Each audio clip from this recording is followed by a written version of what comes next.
Guys আজকে দুর্দান্ত একটি রেসিপি করব, তোমাদের সবারই ভালো লাগবে। তো চলো যাওয়া যাক কিচেনের দিকে। Hi guys, welcome back to my channel. তোমরা কেমন আছো? আশা করি ভালোই আছো। তো আমি আজকে করব ফুলকপি আর নতুন আলু দিয়ে এই রেসিপিটি। ফুলকপির রোস্টও ভাবতে পারো তোমরা। আর যারা ফুলকপি লাভার্স, ফুলকপি হেটার্স, এই দুইজনদেরকেই বলছি যে এই রেসিপিটি ট্রাই করলে অবশ্যই ভালো লাগবে, সেই গ্যারান্টি আমি দিচ্ছি। তো আমি মশলার জন্য নিয়েছি কয়েকটা শুকনো লঙ্কা, কয়েকটা কাঁচা লঙ্কা, একটু আদা, জিরে, কয়েকটা বাদাম, একটা বড় সাইজের টমেটো আর একটা বড় সাইজের পেঁয়াজ। তো গাইস আমি কড়াই বসিয়ে দিয়েছি, কড়াইটা গরম হয়ে গেছে। তো আমি দিয়ে দিলাম সর্ষের তেল, তারপরে আমি ফুলকপিগুলো দিয়ে দিলাম। ফুলকপিটা লাল লাল করে ভেজে নেব। তার আগে আমি দিয়ে দিচ্ছি লবণ। তো ক্যামেরাটা সরে যাচ্ছিল গাইস, তো আমি দিয়ে দিচ্ছি লবণ, অল্প করেই দেব। তারপরে দিয়ে দিলাম হলুদ, তারপর ভালো করে মিশিয়ে দেব। আমি ভালো করে মিশিয়ে দেব। তো আমি ফুলকপিটা ভালো করে ভাজা হতে হতে মশলাটা করে নেব।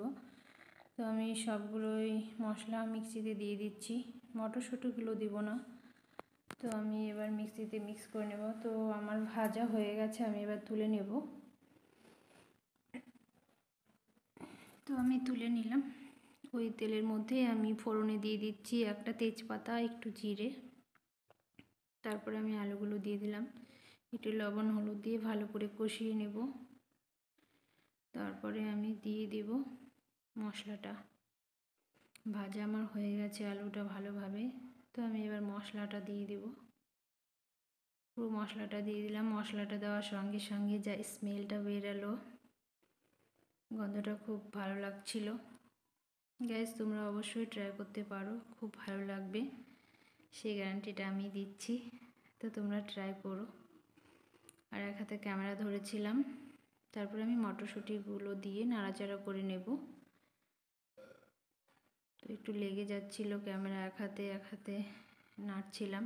তো আমি জল বেশি দেব না, অল্পই দেব, গা মাখা হবে।